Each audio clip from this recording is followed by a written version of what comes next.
Alright, Logic fans, welcome to our third video on 4.8. This is video 4.8c. Let's pick up right where we left off.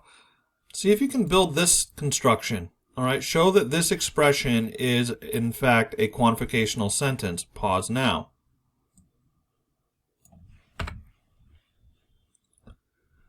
Alright, let's go through this together. Okay, so we're going to just build this up one step at a time. So first thing we're going to do is we're going to get RAB on the board. Alright. And notice this uses an x, a y, and a z, so intuitively I'm thinking the x is A, the y is B, and the z is C. So we're going to build up an FC here just to keep things clear, and we're going to need a little more space. So we'll do QS1 on all by itself, and then we're going to do start just building this thing up slowly but surely. So we're going to get RAB and FC, that's going to be QS3. Rather QS4 on lines 1 and 2, alright? And then what we're going to do is we're going to negate that whole thing, so we'll get an expression that looks like this by QS3 on line 3. And what goes in here is this guy, okay? And let's see if we can straighten this out. Okay, just like that. All right, now the interesting part comes along because we're going to build the z first, and that's going to replace the c only. Okay, so what we're going to do is we're going to build this construction. We're going to build it up just like that. Okay, except this is going to be A and this is going to be B still, and all we're replacing is this guy.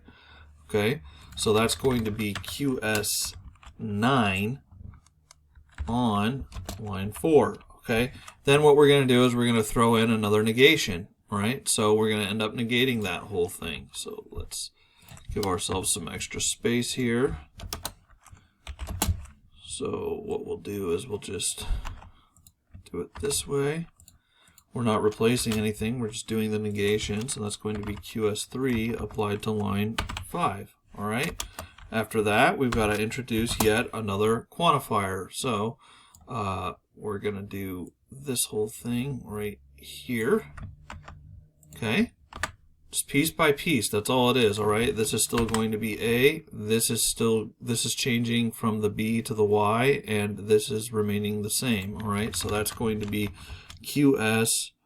what is that? QS9 applied to line 6. And then, of course, we've got to add yet another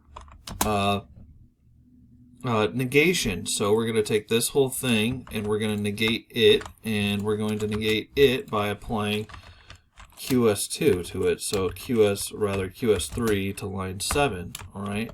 Then we've got to add yet another quantifier, and it's going to replace the A.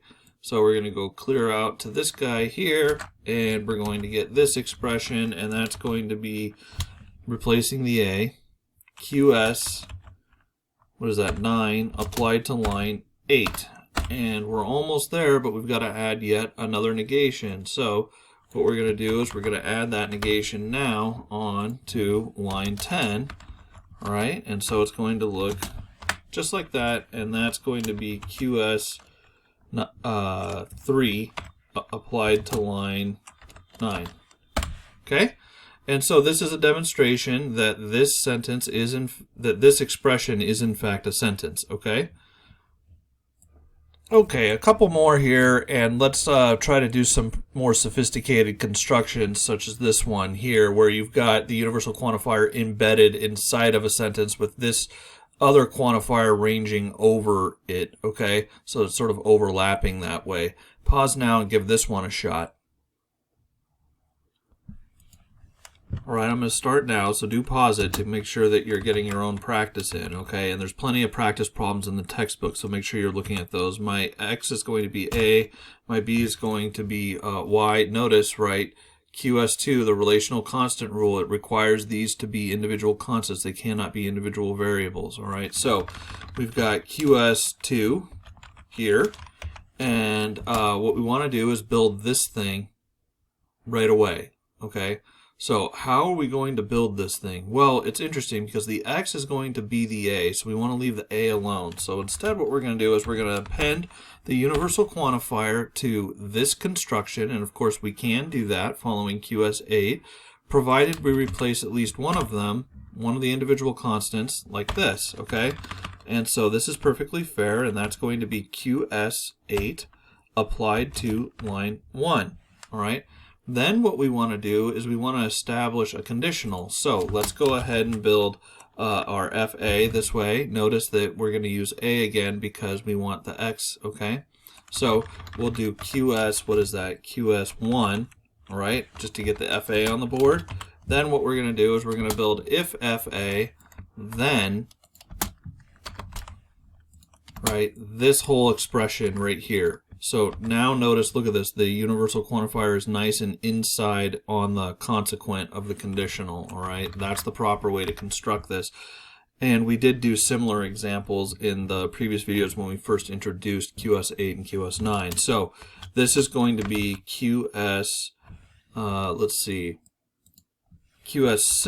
and that's applied to lines 3 and 2, okay?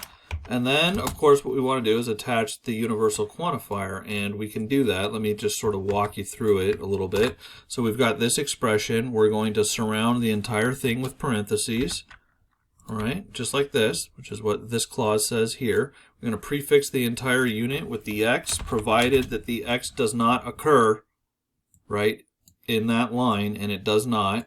And we replace at least one token instance of an individual constant. In this case, we're going to replace both, okay? So this is going to end up looking like this, and this is QS8 once again, but this time applied to line 4, and that is how you get that nice expression there, and that is, in fact, a quantificational sentence. What it means, who knows? Stay tuned to 4.9 for that, okay? But this is how it is constructed, and it is constructible. All right, let's try one last one together, and it'll be a similar one where you have to build sort of in from the inside out, and then, but let's mix the quantifiers on it too.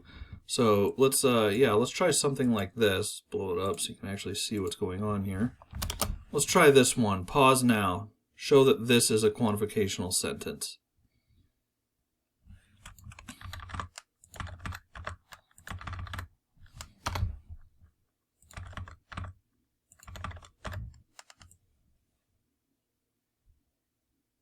Okay, so we're going to have a fairly similar process here. Let's see what we can get away with. So let's use, let's go ahead and do, let's see, Z.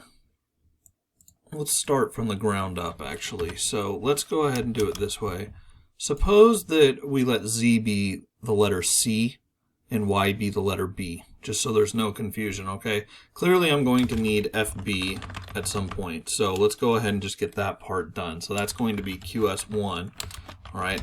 I'm also going to need RCB, okay, where Z is C and Y is B, yet again, okay? So that's going to be QS2, all right? No problem there. Now what I want to do is I want to build this expression in here. So I've already got this part. Let's go ahead and make sure we build this thing correctly. So first thing I want to do is I want to add my Z onto this expression. So the Z is going to replace here, and we're going to leave the B alone, and that's going to be QS8 applied to line 2, all right? Then, of course, what we want is the negation of that. So we're going to have negation, this thing, as constructed by rule QS3.